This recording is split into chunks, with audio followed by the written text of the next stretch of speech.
Hello Leo friends, I'm Annie Botticelli and welcome to my video, Leo December 2020 Astrology Must Knows. We have a sizzling hot month for Leos as the planets move through Sagittarius. They make kissy angles to your Leo placements, so you are going to burn bright with creative potential, and there are lots of other things to talk about. 2 housekeeping notes before we move forward with my nice December must-know list is that this video is for you if you have a Leo moon or Leo rising, or if you watch for another Leo placement, not just the sun friends, okay? So I just wanted to let you know that so you can, further use it, and do watch my videos for the other signs that are placements that you watch for. If you watch for your moon or rising, I always recommend you watch for at least your sun and your rising sign, as you'll get different dimensions of your astrological picture. The second thing is if you're a late degree Leo placement. So if you are basically like August 11th through the rest of the sign, or 20 to 29 degrees, and the later into August and the later in degrees, the more this is so, I will look out for you, meaning like if there's something different for a late degree placement, as there often is, I will mention it. But I always suggest for the late degree placements that you watch my Leo and Virgo reports, because they will each have different pieces for you, and it will be more complete for you cuspy friends if you watch both. Okay, and that's true for any of your Leo placements if it's in a late degree, then to do that. Okay, so now let's get to this nice must-know list. One of the most important, exciting pieces of information that I can give you is we are full steam ahead this month, okay? So last month we had Mars go direct, and we dealt with Mercury, finishing retrograde and going direct. But Mars is now really picking up steam. Almost all of the planets are direct at this time, not just the inner planets, but the outer planets. Every planet except Uranus is actually direct in December, and into January, we're going to have all of the planets moving direct. It's very rare that that happens, even most of the star goddesses, except one. So when that happens, you can see my little equation here, direct movement of the stars equals forward movement for us. So if you've been wanting to have contracts, sign, make agreements, move, make a launch, publish something, make a big debut, make a big decision, get married, just like anything that is of critical importance, this has a lot of energy for moving forward, and you'll have much more clarity than October and November, which was just a crap storm of ultimate proportions. And of course, you can kind of see I'm in the midst of that now. If you're wondering why I look a mess, because it's October, and October is really difficult for fire signs. So hopefully you're not feeling that too as I'm recording this. I know I am, but by the time it's December, things are flowing much better for fire signs, okay? So I'm very excited about that. So I mentioned before, your creativity sector is going to be alive, sizzling, things involving children, creative projects, your creative babies, anything putting you out into the forefront. I especially like this if you're like a person who wants to be out in front of people, or you have a hobby that you want to make your work, or you're in like acting or fashion or athleticism or something where all eyes are on you. You might have some extra recognition now, or if you're trying to bump something to the next level, this would be a fantastic time for that. It's lit up so beautifully for you. Also, anything having to do with the Sag spectrum is especially lit up because Mars is moving forward through your Sagittarius energy of your chart, which is, immigration and languages and international travel. If you're not going someplace internationally, you might be starting to plan a trip. And although we have a wild time ahead, which I'll talk more about later in the report, 2021 is going to be another epic year, but it's definitely going to be different. And, I believe things will start opening up again in a different way, but it's going to be very different than 2020, and that might include international connections for you, whether they're virtual or geographical. Okay, so that's a must know for Leo, that's all getting all steamy, as well as teaching and writing and publishing and speaking and all of your religious pursuits or spiritual pursuits. Okay, so let's see. Let's move over to the hot date list, and then we'll cover the eclipse there in chronological order. So I'm giving you this hot date summary. I'm hitting the highlights, but if you want to know all the aspects, the sweet and salty aspects, what dates they are, what they are, and what the general write-up of the energy of the month. I put a lot of time into this every month. It takes me hours and hours to get this organized for you. So you get this when you sign up for my free email newsletter at anniehelpsyou.com. Okay, so you definitely want to do that to get more information about hot dates, and we'll hit the highlights. So the first series of highlights here, you have a big yay, November 30th through December 5th. We've got a string of nice aspects. Now, November 30th is also that Gemini eclipse, which is in a favorable angle for Leo placements. And if you want to know where that's going to hit in your chart, watch my November report, because I talk about that in that report, and we'll talk about where this December eclipse is going to hit in a minute here. But we've got close to an equal smattering of sweet and salty aspects this month. But November 30th and through December 5th is noteworthy because it's kind of uninterrupted. Okay, starting on the 6th, we've got some annoying aspects. And so we just have a nice flow. Okay, so if you have to do something important, you'll see things really cooking up in that time.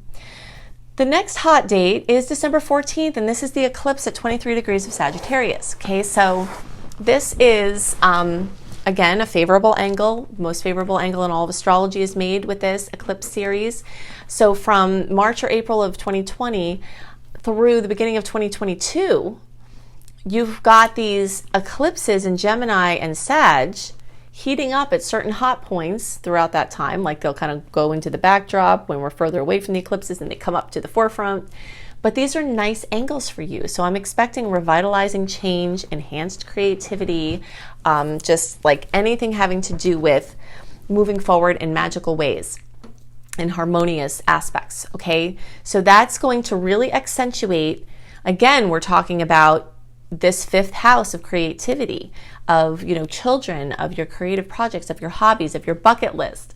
So I have made a very comprehensive eclipse in all the different signs series so that you can drill down. Okay, so every Leo, I recommend that you watch my Eclipses in Sagittarius video. You can look for it on my YouTube homepage. It's in the playlists, or you can just search organically Annie Botticelli Eclipse in Sagittarius. Everyone in the zodiac will want to watch this, because in these eclipse series videos, I go into all the things I've ever seen manifest when eclipses are in certain signs and houses. Okay, so you'll get a very comprehensive look at the possibilities. Then I recommend all Leos also look for the eclipses in 5th house or Leo, because this is the house that's going to be accentuated for you. And then if you're a later degree, like we'll say around August 9th through the rest of the sign, or the 18th, or 18 degrees rather, through 29 degrees. So that's August 9th through the rest of the sign, or 18 degrees through 29 degrees. I recommend you all also watch my eclipses in Cancer. Okay, so that's going to be an extra piece, and some of you late degree placements are actually going to have the eclipse in that house, because things get staggered when you're in late degree placement. So more likelihood for eclipses are changes to home and family or housing or roommates or things like that. And you can see more details in the Eclipses in Cancer video that I made. Okay, but it's going to be an intense time. Then October, gosh, so whacked out this month. So December 18th and December 25th and 26th, also note in your calendar, because those dates you're likely to get more news that comes in from the eclipses as Mercury and then Mars make critical points with the ecliptic point in the sky. Okay, so as other planets come and cross over that point where the eclipse was at, or make an angle to it, it tends to bring more of the continuum of the eclipse.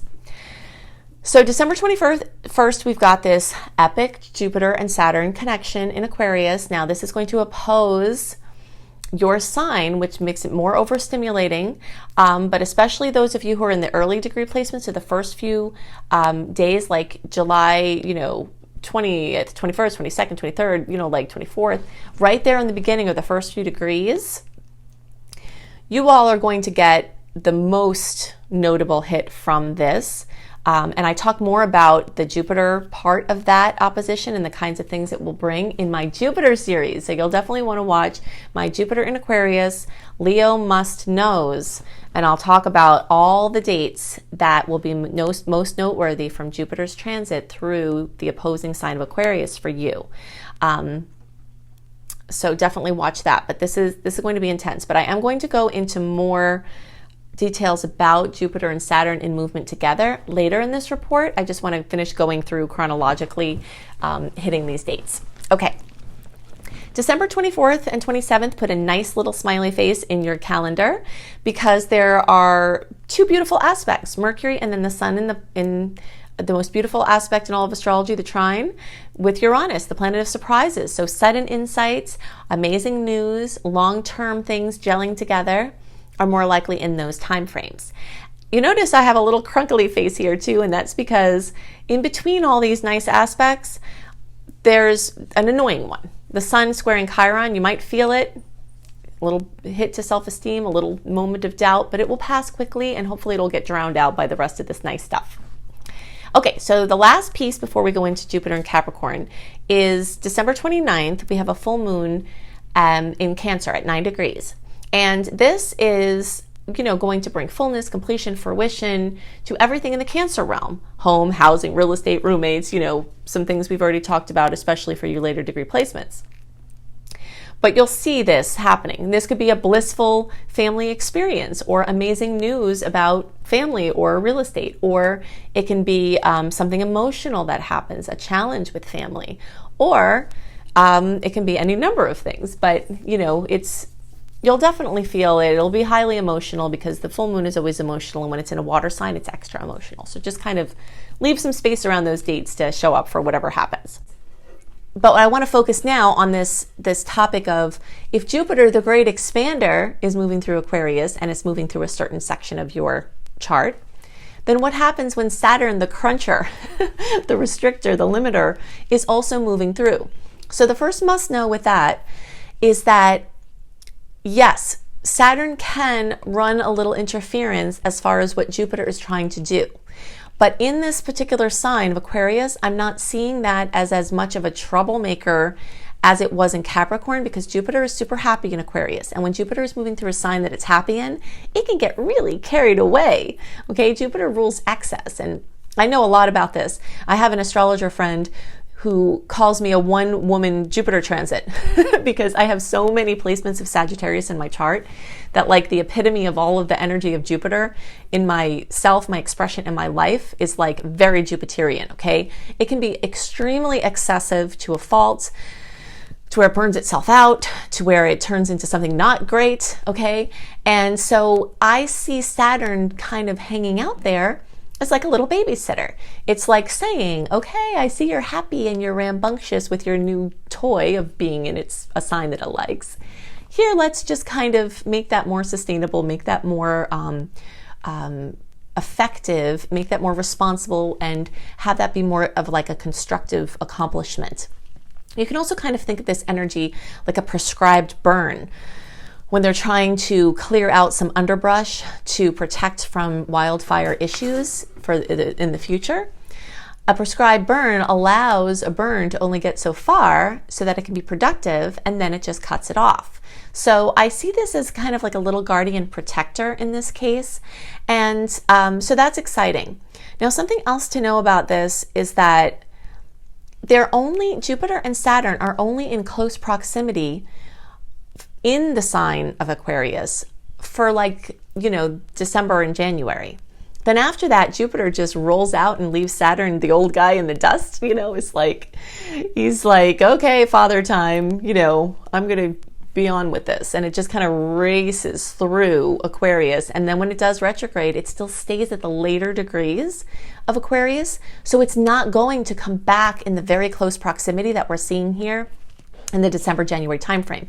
So the most hindrance and the most challenged points of them coming together we're likely to see in the December-January timeframe, but hopefully that will soften over time. And then just kind of see them as like working in cooperation as they're moving through the different areas of your chart, which again, this is going to kind of be staggered. So I'm not that concerned about a lot of negative effects of it.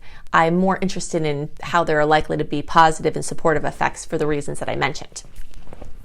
Okay, so there were two other things I wanted to mention about this. The conjunction that Jupiter and Saturn makes is at 0 degrees. It's right at the beginning of Aquarius. And at that time, we have the planet Pallas Athena right there. And Juno is right there in a 60-degree angle, which is a super positive angle.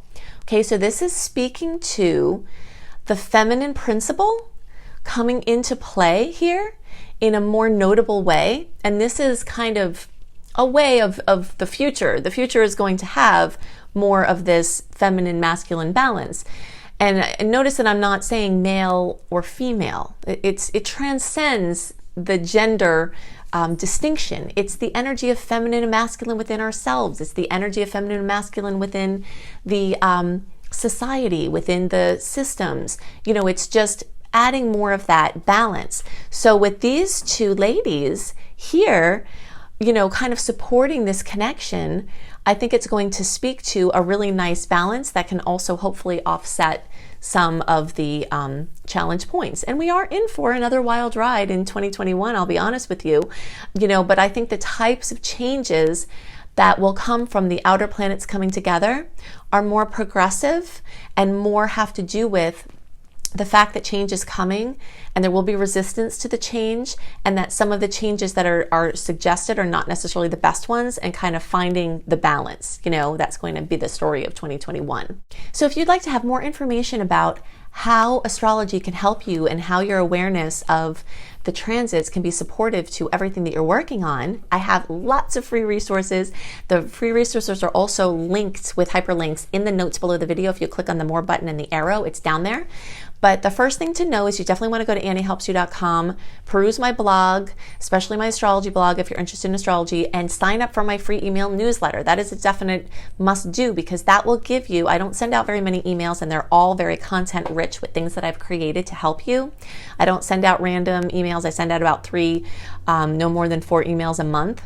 And they all have, again, links to things that will help you that I've created or that some other people are posting on my blog.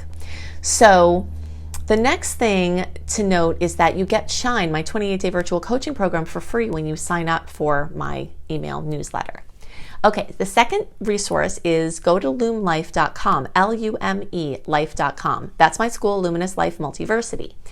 And this school has some free classes, including a course called Unleash Your Money Magnet, and a couple of wellness classes, including one called Claiming Victory Over Viruses. And then there are also paid courses. Most of my offerings are free, but I do have some paid courses that keep everything going. And one of them is a course called Becoming a Professional Astrologer Mastery Course. If you resonate with how I teach and you want to learn, I can help you to do that. My course is so crazy comprehensive. If you think I go into details in the videos and my other resources, you'll be blown away by the amount of magic that you have at your fingertips, whether it's for your personal pursuits and you don't want to do astrology professionally, or for your professional pursuits. The next thing is at cozybysweetstarlight.com. You will see my written horoscopes, which are much more simple and easier to follow. They're less technical. Also a month, you know, I post my videos for the horoscopes 4 to 6 weeks early, and I post my written horoscopes at least a month early. So you'll see those at cozybysweetstarlight.com, plus an ever-growing list of astrology-kissed blogs, ways that you can utilize your knowledge of the stars and syncing up with the natural rhythms. And speaking of syncing up with the natural rhythms of the universe, definitely get my book, Planetology, How to Align with the Natural Rhythms of the Universe. You can get it on Kindle, you can get it on Audible, you can get it in print, and I suggest Audible one might not be out till like the end of, let's see, maybe the beginning to end of November. But you can get the print edition ordered now, and I suggest you get Audible and print because it's a long book and you'll want Audible for that. And it's a reference book, a beautiful hardcover reference book, so you'll want that too. Okay, so you can see it on Amazon, you can see it at any major bookseller. Planetology, How to Align with the Natural Rhythms of the Universe. I hope you have a wonderful month, and I'll see you next month.